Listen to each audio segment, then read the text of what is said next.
जय हिंद दोस्तों, कैसे हो आप सभी। उम्मीद करता हूँ दोस्तों आप सभी बहुत ही बढ़िया होगी। दोस्तों आज की वीडियो में बात करने वाले हैं, अगर आप दोस्तों ड्रीम 11 में ग्रैंड लीग जीतना चाहते हो तो याद रखिएगा जो मैं आपको 4 टिप्स बताने वाला हूँ, इनके अलावा किसी भी टिप्स को फॉलो मत कीजिएगा। ठीक है, याद रखिएगा इन 4 को ही आपको फॉलो करना है और किसी को आपको फॉलो बिल्कुल भी नहीं करना है।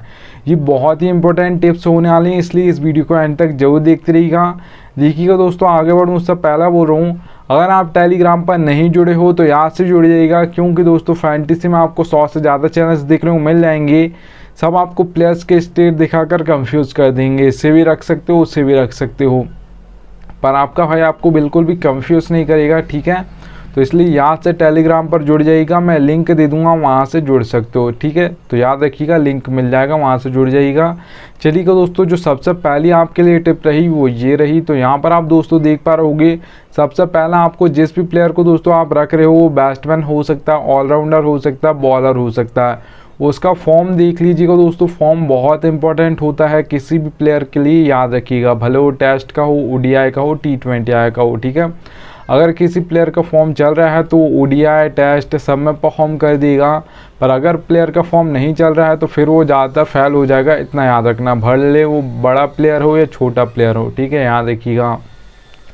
तो जो भी प्लेयर होगा दोस्तों याद रखिएगा वो लगातार परफॉर्म करता है जब उसका फॉर्म चल रहा होता है, पर जब फॉर्म नहीं चल रहा होता है तो लगातार उल्टा होता है, फिर वो ज़्यादातर फ्लॉप होते जाता है, याद रखना। ठीक है, जैसा आप सभी को पता होगा विराट कोहली का IPL 2022 इतना अच्छा नहीं गया था, IPL 2023 अच्छा गया था। ठीक है, तो याद रखिएगा। जैसे आप सभी को एक और प्लेयर का नाम बता देता हूँ, आपको पता होगा IPL 2022 में दीपक जो हुड्डा हैं उन्होंने बहुत अच्छा किया था IPL में। ठीक है, पर 2023 में उन्होंने बिल्कुल भी कुछ नहीं किया। तो ये याद रखना, फॉर्म की बात होती है, किसी ईयर आपका फॉर्म होता है। दीपक, आपको दिनेश कार्तिक का भी पता होगा 2022 अच्छा गया था, 23 में उन्होंने भी बिल्कुल भी कुछ नहीं किया। ठीक है, तो याद रखिएगा फॉर्म बहुत इंपॉर्टेंट होता है किसी भी प्लेयर के लिए। तो आप जिसे भी रख रहे हो उसके लास्ट 5 मैच देख लीजिएगा, आपको पता चल जाएगा कि प्लेयर फॉर्म में है या नहीं है। ठीक है, याद रखिएगा। तो एग्जाम्पल के लिए दोस्तों आप किसी को भी रख रहे हो, बैट्समैन हो, ऑलराउंडर हो, बॉलर हो, तीनों के आप फॉर्म देख लीजिएगा जिसे भी अपनी टीम में रख रहे हो उसके। ठीक है, तो चलिएगा दोस्तों, फर्स्ट टिप हो चुकी है, सेकंड टिप की ओर बढ़ूँ उससे पहले बोल रहा हूँ दोस्तों, अगर आप चाहते हो फैंटेसी में सबसे बेस्ट एप्लीकेशन जानना तो याद रखिए दोस्तों विजन 11 सबसे बेस्ट एप्लीकेशन है। यहाँ पर दोस्तों अगर आप खेलोगे तो फ़ायदा क्या होगा वो बता देता हूँ। देखिएगा ड्रीम 11 पर आपको एक कॉन्टेस्ट देखने को मिलेगा 5,750 रुपये में, हेड टू हेड कॉन्टेस्ट है। ठीक है, तो प्राइस पूल 10,000 है, पर वही कॉन्टेस्ट आपको विजन 11 पर मिलेगा 5,199 रुपये में। ठीक है, 5,200 मान लेते हैं, तो सीधे 550 रुपये आपसे कम लेती है vision 11 same to same contest के लिए। ठीक है, अब ज़रूरी नहीं है आपको कि ये बड़े बड़े ही कॉन्टेस्ट खेलने, 5,000, 10,000, 2,000, 3,000, ऐसा ज़रूरी नहीं है। आप 100 रुपये का खेलते हो, 200 रुपये का खेलते हो, 300 रुपये का खेलते हो, तो यहाँ पर खेलिएगा आपकी कुछ ना कुछ बचत हो जाएगी, जिससे आप मान सकते हो एक तरीके का आपको प्रॉफिट हो गया। ठीक है, याद रखिएगा। तो इसलिए यहाँ से एप्लीकेशन जिसके पास ना हो डाउनलोड कर लीजिएगा, लिंक दे दिया है। ठीक है, तो चलिएगा दोस्तों सेकंड टिप की ओर बढ़ता हूँ। तो यहाँ पर आप दोस्तों देख पा रहे होगे पिच रिपोर्ट। पिच रिपोर्ट दोस्तों बहुत इम्पॉर्टेंट होती है आपकी T20I और ODI मैचेस के लिए, क्योंकि यहाँ पे जो भी कैप्टन दोस्तों टॉस जीतता है वो बॉलिंग फर्स्ट करता है, फील्डिंग फर्स्ट करता है। ठीक है, मतलब चेस करना पसंद करता है, जबकि टेस्ट मैच में ऐसा नहीं होता, वहाँ पे 50-50 होता है कि बॉल फर्स्ट भी कर सकता है, बैट फर्स्ट भी कर सकता है। ठीक है, याद रखना। तो यहाँ पर आपको दोस्तों 3 टाइप्स की पिच देखने को मिल जाएंगी। अगर हम बात करते हैं बैटिंग फ्रेंडली पिच देखने को मिल जाएगी, बैलेंस पिच मिल जाएगी, बॉलिंग पिच मिल जाएगी। अब समझ आ रहा है दोस्तों बैटिंग फ्रेंडली पिच से कि ज़्यादातर बैट्समैन परफॉर्म करने वाले हैं, स्कोर अच्छा खासा बनने वाला है। ठीक है, जल्दी विकेट नहीं गिरेंगे, मतलब बैट्समैन के लिए अच्छे खासे रन्स बनेंगे। ठीक है, अगर हम बात करते हैं बैटिंग फ्रेंडली पिचेस पर आपको ज़्यादातर कितना स्कोर देखने को मिलेगा, तो याद रखिएगा दोस्तों ज़्यादातर आपको जो बैटिंग फ्रेंडली पिचेस पर स्कोर देखने को मिलेगा T20I में, वो ज़्यादातर 170 से प्लस देखने को मिलेगा। 180 हो सकता है, 190 हो सकता है, 200 प्लस भी जा सकता है, इतना याद रखना बैटिंग फ्रेंडली पिचेस पर। ठीक है, याद रखिएगा। अगर हम दोस्तों बात करते हैं बैलेंस पिच पे, तो बैलेंस पिच पे दोस्तों आपके ऑलराउंडर्स परफॉर्म करते हैं, क्योंकि ये आपको बैटिंग से भी पॉइंट्स देते हैं। ठीक है, और उसके बाद आपको बॉलिंग से भी पॉइंट देते हैं। तो बैलेंस पिचेस पर आपके ऑलराउंडर्स परफॉर्म करते हैं, क्योंकि 4, 5, 6 नंबर पर आपके ज़्यादातर ऑलराउंडर्स आते हैं सभी टीम से, इंटरनेशनल हो या IPL हो। तो यहाँ पर दोस्तों याद रखिएगा, आपको बैलेंस पिच पे याद रखना जो ज़्यादातर ऑलराउंडर्स परफॉर्म करने वाले, मतलब उसके ऊपर का टॉप ऑर्डर आपका फ्लॉप होने वाला है, तो ऊपर से 2 प्लेयर छोड़ दीजिएगा, ठीक है। बैलेंस पिच पे 1, 2 ज़्यादातर गिर जाते हैं आपके ओपनर्स, ठीक है, तो ये याद रखना। चलिए दोस्तों, बैलेंस पिच की अगर हम बात करते हैं ज़्यादातर आपको कितना स्कोर देखने को मिलेगा, तो याद रखिएगा दोस्तों 150 से लेकर 170 के बीच में ज़्यादातर आपको स्कोर देखने को मिलेगा। ज़्यादातर आपको 160, 165 देखने को मिलेगा, ठीक है, याद रखिएगा।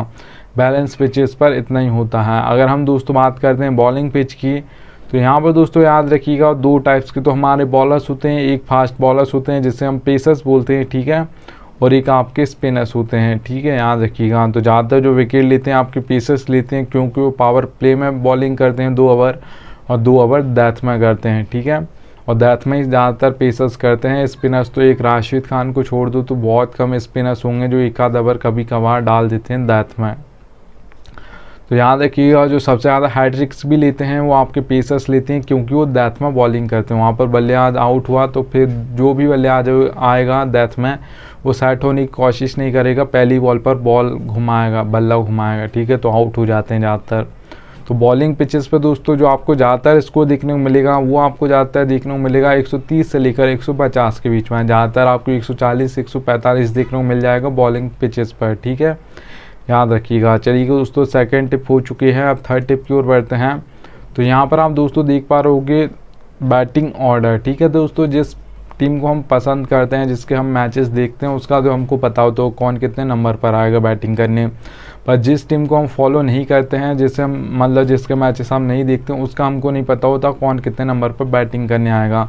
तो आपका भाई आपको बैटिंग ऑर्डर भी बताता है, साथ ही साथ कौन बॉलिंग कहाँ पर करेगा, ठीक है, कौन सा बॉलर कौन सा ऑलराउंडर कहाँ पर बॉलिंग करेगा, ये फैंटेसी में कोई भी नहीं बताता, आपका भाई बताता है, याद रखना, ठीक है। तो सभी एप्लीकेशन पे दोस्तों आपको 4 सेक्शन मिलते हैं, विकेट कीपर, बैट्समैन, ऑलराउंडर। आपका भाई आपको सारे सेक्शंस के बताता है सभी प्लेयर्स की, ठीक है। एग्जाम्पल के लिए दोस्तों आप देख पा रहे हो रोहित शर्मा के सामने 2 नंबर लिखा है, विराट कोहली के सामने 3 नंबर, हार्दिक पांड्या के सामने 5 नंबर, ठीक है। अब हार्दिक पांड्या के सामने आप दोस्तों देख पा रहे होगे O/M लिखा, ओपनिंग में 1 ओवर डालेंगे, मतलब पावर प्ले में 1 ओवर डालेंगे, मिडिल में 1 ओवर डालेंगे अगर हम T20I की बात करते हैं, क्योंकि ज़्यादातर 6th ऑप्शन होते हैं हार्दिक पांड्या बॉलिंग का, तो ज़्यादातर 2 ही ओवर डालते हैं, बहुत कम होता है कि 4 ओवर डाल दें। जब 5th ऑप्शन होंगे तो फिर वो 4 ओवर डालेंगे T20I में, ठीक है, याद रखिएगा। ऐसे ही आप सभी को एग्जाम्पल के लिए एक और बता देता हूँ, आपके भुवनेश्वर कुमार दोस्तों बॉलिंग सेक्शन में आते हैं, पर यहाँ पर रखा है क्योंकि आपका टाइम बर्बाद ना हो।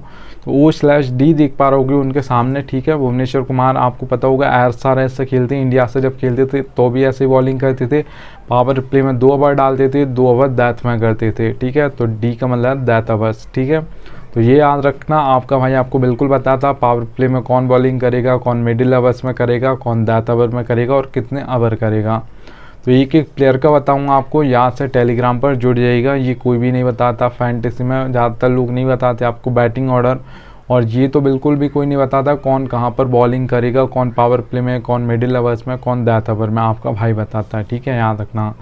चलिए दोस्तों 4 टिप की ओर बढ़ता हूँ। तो याद रखिएगा दोस्तों, जो मैंने आपको 3 टिप्स बताई हैं वो बिल्कुल सटीक हैं, पर वो जब भी वर्क करेंगी जब ये 4 टिप्स आपके लिए वर्क करेगी। ये फैंटेसी में कोई बताता नहीं है, पर आपका भाई बता रहा है, ठीक है। 4th पॉइंट है दोस्तों नीड लक, ज़रूरत पड़ेगी आपको लक की, ठीक है, ये याद रखना। अगर दोस्तों आप हेड टू हेड खेलते हो, स्मॉल लीग खेलते हो, मेगा ग्रैंड लीग या ग्रैंड लीग खेलते हो, मैं आपको बता देता हूँ। देखिएगा दोस्तों हेड टू हेड में क्या होता है, 2 ही मेंबर्स होते हैं, तो वहाँ पर आपका 10% लक चलना चाहिए, 90% आपको फैंटेसी की नॉलेज होनी चाहिए। अगर आपने सोच समझ के जो मैंने आपको टिप्स बताई उन्हें फॉलो किया है तो आप head to head contest easily जीत जाओगे। अगर 10% लक ने साथ दिया, 90% आपको अपनी नॉलेज लगानी, ठीक है, याद रखिएगा। अगर हम दोस्तों बात करते हैं स्मॉल लीग में, जिसमें 3 से 4 मेंबर्स ज़्यादातर कॉन्टेस्ट होते हैं, ठीक है, और भी होते हैं पर ज़्यादातर 3 से 4 मेंबर्स कॉन्टेस्ट को स्मॉल लीग आप बोलते हो। तो याद रखिएगा दोस्तों, वहाँ पर आपको 20% लक होता है, मेंबर्स बढ़ गए हैं तो लक परसेंटेज भी बढ़ जाएगा। आपका लक हो जाएगा दोस्तों 20% और 80% आपकी नॉलेज चलेगी अगर आप बात करते हो स्मॉल लीग में, ठीक है, इतना याद रखना। अगर दोस्तों हम बात करते हैं मेगा ग्रैंड लीग या ग्रैंड लीग में, तो याद रखना दोस्तों 50-50 होता है, 50-50% होता है। आपको अपना 50% देना है, तभी लक अपना भी 50% देगा, तभी आपकी फर्स्ट रैंक आएगी। नहीं तो आप 20 टीम बना लो या 100 टीम बना लो, 1000 टीम बना लो, उसके बाद भी फर्स्ट रैंक नहीं आएगी। इतना याद रखना है, ठीक है। और ज़्यादातर अगर आप ग्रैंड लीग या मेगा ग्रैंड लीग जीतना चाहते हो दोस्तों, तो याद रखिएगा आपको ज़्यादातर 5 से 6 ही टीम बनानी, उससे ज़्यादा नहीं बनानी। जो ज़्यादा टीम्स फर्स्ट आती हैं वो ज़्यादातर 1 से लेकर 6 के बीच में ही आती हैं। बहुत कम होता है ऐसा कि आपको मतलब 15, 16, 19, 20 ऐसे नंबर की टीम दिख जाए ग्रैंड लीग में फर्स्ट, ठीक है। तो ये याद रखना। तो ज़्यादातर 1 से 6 नंबर्स की टीम्स फर्स्ट आती हैं। आपको सोच समझ कर टीम बनानी है, ठीक है। आपको अपना बेस्ट देना है, तभी लक भी साथ देगा, ठीक है। याद रखना, लक साथ देगा उस दिन आपकी ग्रैंड लीग में फर्स्ट रैंक आएगी, क्योंकि आप खुद मेहनत करोगे तो लक भी साथ पक्का देगा, ठीक है। ये याद रखना, ये रियलिटी है दोस्तों। लक की ज़रूरत पड़ती है फैंटेसी में, ये आपको कोई बताएगा नहीं, पर आपका भाई बता रहा है, ठीक है। ये रियलिटी है। चलिए दोस्तों, थैंक्स एंड DN आ चुका है। उम्मीद करूँगा आपको वीडियो पसंद आई हो, तो एक लाइक कर दीजिएगा और याद से टेलीग्राम पर जुड़ जाइएगा। मैं मिलता हूँ आप सभी से नेक्स्ट वीडियो में, तब तक के लिए जय हिंद।